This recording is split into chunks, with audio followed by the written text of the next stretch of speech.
Hello and welcome back Saraswati ज्ञान। और आज इस वीडियो में हम बात करने वाले हैं आर्टिकल 19 के बारे में। इसके पहले भी हम बहुत से आर्टिकल्स के बारे में हम बात कर चुके हैं। अगर आपने वो वीडियोस नहीं देखे हैं तो आप डिस्क्रिप्शन बॉक्स में जाकर उस लिंक पर क्लिक करके जिस भी आर्टिकल्स को आप देखना चाहते हैं वहाँ जाकर आप उस वीडियो को देख सकते हैं। और अगर आपको ये वीडियो अच्छी लगती है और अदर वीडियो भी अच्छी लगती हैं तो वीडियो को जो है लाइक कीजिए और चैनल को सब्सक्राइब करना बिल्कुल भी ना भूलें, क्योंकि हम इस तरह की वीडियो लाते रहते हैं। तो आज इस वीडियो में हम आर्टिकल 19 के बारे में बात करने वाले हैं, जो कि स्वतंत्रता का अधिकार से संबंधित है, जिसमें राइट ऑफ फ्रीडम बताया गया है। इसमें प्रेस की स्वतंत्रता भी जो है अनुच्छेद 19 से संबंधित है। तो चलिए हम जान लेते हैं कि आखिर अनुच्छेद 19 कहता क्या है। तो अनुच्छेद 19 हम जानते हैं कि स्वतंत्रता के अधिकारों की बात करता है। तो सबसे महत्वपूर्ण बात यह है कि सभी नागरिकों को 6 प्रकार के अधिकारों की ये गारंटी देता है। कौन सा अधिकार? 19। वैसे तो हमारे जो भी मूल अधिकार जो हैं वो अलग हैं, लेकिन आर्टिकल 19 जो है ये 6 अधिकारों की गारंटी देता है। तो इसको याद करने के लिए मैंने आपको एक ट्रिक बताई है। इसकी भी मैंने एक अलग से वीडियो बनाई हुई है। अगर आपने वो वीडियो नहीं देखी तो वो भी जाकर आप डिस्क्रिप्शन बॉक्स में जाकर देख सकते हैं। तो अभी मैं एक थोड़ा सा बिल्कुल आपको बता देना चाहता हूँ कि बोस संघ आया गया और बस व्यापार किया। इसके माध्यम से जो है आप इस पूरे जो 6 अधिकार जो इसमें दिए गए हैं उनको आप याद कर सकते हैं। जैसे कि बोस, बो मतलब कि बोलने की आज़ादी है ना। सा मतलब कि होता है शांतिपूर्वक और निरायुध सम्मेलन का अधिकार, यानी कि सभा करने की आज़ादी जिसे हम बोल सकते हैं ना। और तीसरा हो जाएगा संघ। संघ से बनता है हमारा संगम या संघ या सहकारी समितियाँ, ये सब बनाने का अधिकार हमें तीसरा ये हो जाएगा। आया गया, आया गया से मतलब होता है कि कहीं भी आने जाने का, है ना। आने जाने का मतलब कि राज्य क्षेत्र में सर्वत्र आबाद संचरण का अधिकार हो जाएगा। और बस, बस से हो जाएगा हमारा बसने का, मतलब कि राज्य क्षेत्र के किसी भाग में निवास करने का या बस जाने का अधिकार जो होता है हमें इसी के द्वारा होता है। इसके अलावा हो जाएगा व्यापार। व्यापार मतलब कि आप समझ गए होंगे कि कोई भी व्यक्ति व्यापार या कारोबार करने का अधिकार। हमारे यहाँ ऐसा नहीं है कि ये व्यक्ति ये कारोबार नहीं कर सकता है, ऐसा कोई लिखा नहीं गया है, कहीं कोई संविधान में नहीं लिखा गया है। आप जो चाहें जो आप जो है व्यापार कर सकते हैं। इस प्रकार हमने देखा कि हमारे संविधान के आर्टिकल 19 की तरफ से हमें 6 अधिकार की गारंटी दी गई है, जिसमें हमने देखा कि बोस संघ आया गया और बस व्यापार किया, ये हमारी ट्रिक थी। जिसमें पहला जो अधिकार हो जाएगा वाक एवं अभिव्यक्ति की स्वतंत्रता हो जाएगी। तीसरा हो जाएगा शांतिपूर्वक और निरायुध सम्मेलन का अधिकार हो जाएगा। संगम, संघ एवं सहकारी समितियां बनाने का अधिकार हो जाएगा। राज्य क्षेत्र में सर्वत्र आबाद संचरण का अधिकार हो जाएगा। इसके अलावा राज्य क्षेत्र में किसी भी भाग में निवास करने यानी कि बस जाने का अधिकार हो जाएगा। हम ये जाना चाहें कि अगर हम पंजाब में रहना चाहें तो पंजाब में रह सकते हैं, और यदि हरियाणा में रहना चाहते हैं तो हरियाणा में रह सकते हैं, दिल्ली में रहना चाहें तो दिल्ली में। लेकिन आगे हम कुछ इसके जो अपवाद हैं उनके बारे में भी हम बात करेंगे। तो आगे हम इन एक एक जो अधिकार है उसके बारे में हम डिटेल से जानेंगे कि इसके अंतर्गत हमें कौन कौन सी स्वतंत्रता दी गई है।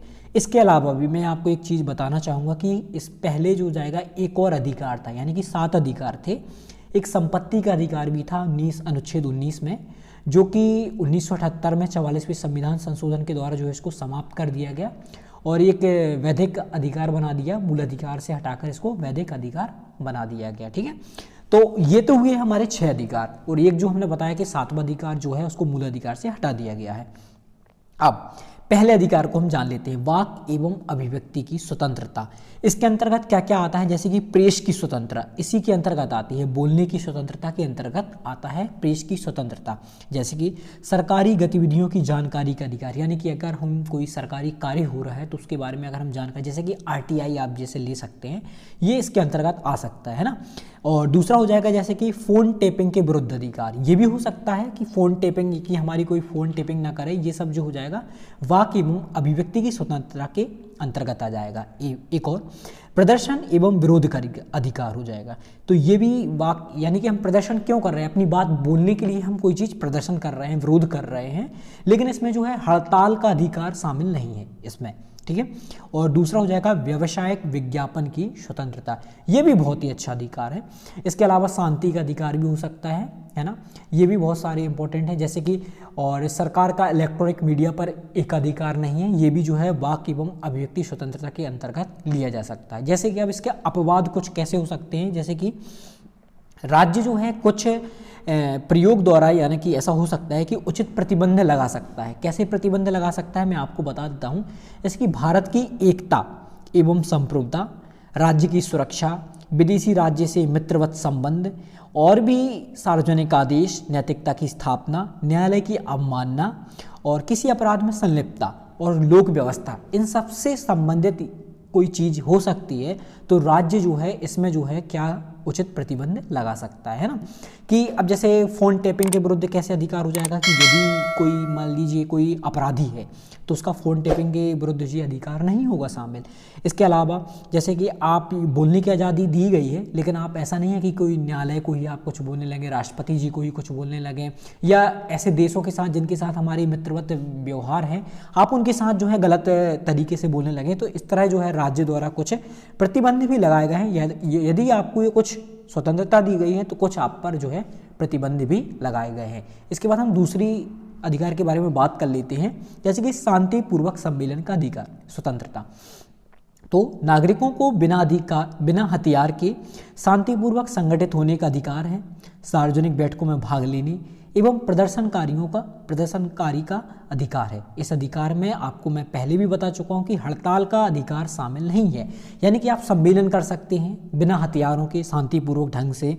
कोई भी इतने सारे सम्मेलन होते हैं, आपने देखा होगा कि बिना हथियार के होनी चाहिए ये सब चीज़ें। ऐसा नहीं कि आप सम्मेलन बुला लें और कि कहीं इनके ऊपर आक्रमण करने का या इनके ऊपर जो है मारने का, हत्या करने का, ऐसा कुछ नहीं होना चाहिए। बिल्कुल शांतिपूर्वक ढंग का ये सम्मेलन होना चाहिए। कोई भी बैठक होनी चाहिए, मतलब जैसे बहुत सारी बैठकें होती हैं, बहुत सारे सब कुछ होता है, विभिन्न प्रदर्शनकारी प्रदर्शन करते हैं। जैसे अभी कृषि कानून लाया गया था तो उसमें बहुत सारे प्रदर्शन हुए। अब ऐसा नहीं कि आप भाई बंदूक लेके आ जाएँ, कहीं कुछ लेके आइए, अस्त्र शस्त्र वगैरह, तो ऐसा नहीं है। अब इसके अलावा भी राज्य द्वारा कुछ युक्त प्रतिबंध लगाए गए हैं, ठीक है, कि यदि भारत की एकता एवं अखंडता एवं सार्वजनिक आदेश सहित संबंधित क्षेत्र में यातायात नियंत्रण, यदि ऐसा नहीं है कि आप ऐसा कोई काम कर रहे हैं, ऐसा कोई सम्मेलन कर रहे हैं या ऐसी कोई बैठक कर रहे हैं जिससे हमारे भारत की एकता एवं अखंडता पर जो है बहुत कमज़ोर हो, है ना, ऐसा काम नहीं करना है, तो इस पर जो है राज्य जो है युक्त प्रबंध लगा सकता है। यानी कि आप कोई ऐसी बैठक कर रहे हैं जिसमें कि आप एक दूसरे राज्य को भड़काने की वो कर रहे हो, है ना, तो ऐसी बैठक आप नहीं कर सकते हैं, ऐसा प्रदर्शन आप नहीं कर सकते हैं, या ऐसा नहीं कर सकते कि आप किसी यातायात नियंत्रण में जो है आप बाधा, आप कोई सम्मेलन कर रहे हैं तो आप ऐसा नहीं कि आप पटरियों पर जाकर करने लगे तो रेलगाड़ी में जो है बाधा उत्पन्न हो।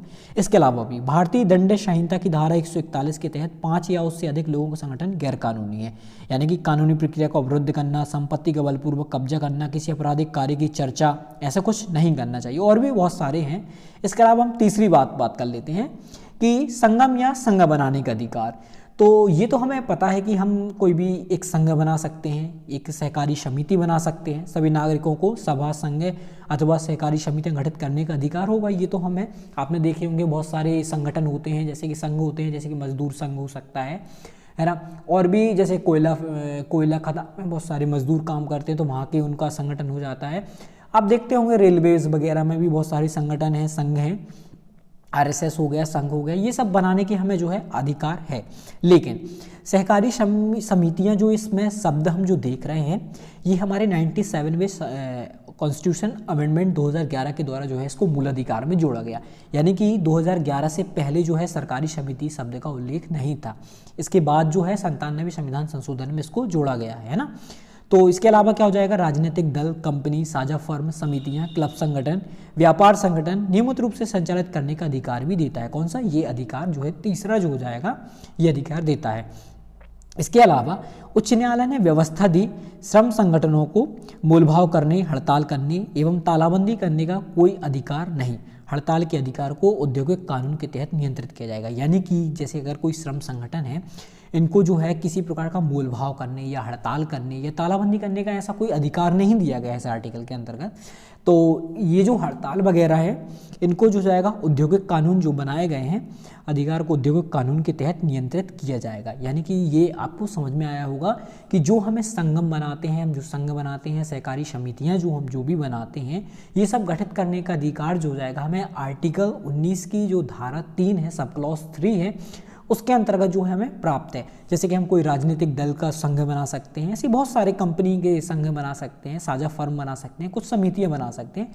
ये सब जो जाएंगे हमारे आर्टिकल 3 के अंतर्गत आते हैं, आर्टिकल 19 के 3 के अंतर्गत आते हैं। ठीक है, अब आबाद संचरण की स्वतंत्रता, इसमें क्या बताया कि प्रत्येक नागरिक को देश के किसी भी हिस्से में संचरण का अधिकार प्रदान करता है।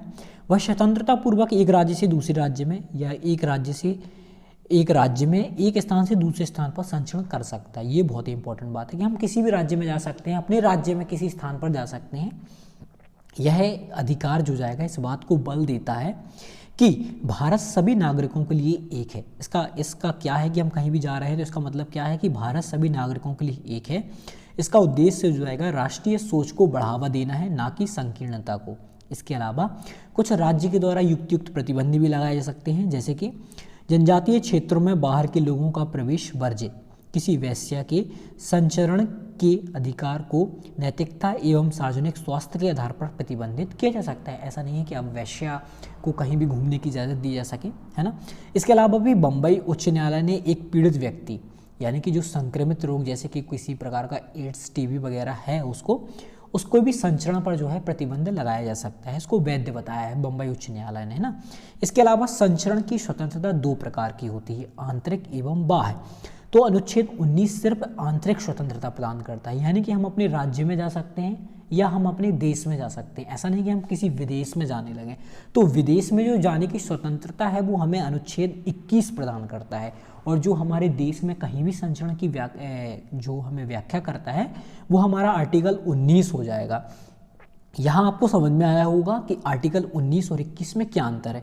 अनुच्छेद 19 जो जाएगा हमारी आंतरिक, मतलब कि हमारे इंडिया के किसी भी राज्य में जो है घूमने की स्वतंत्रता प्रदान करता है।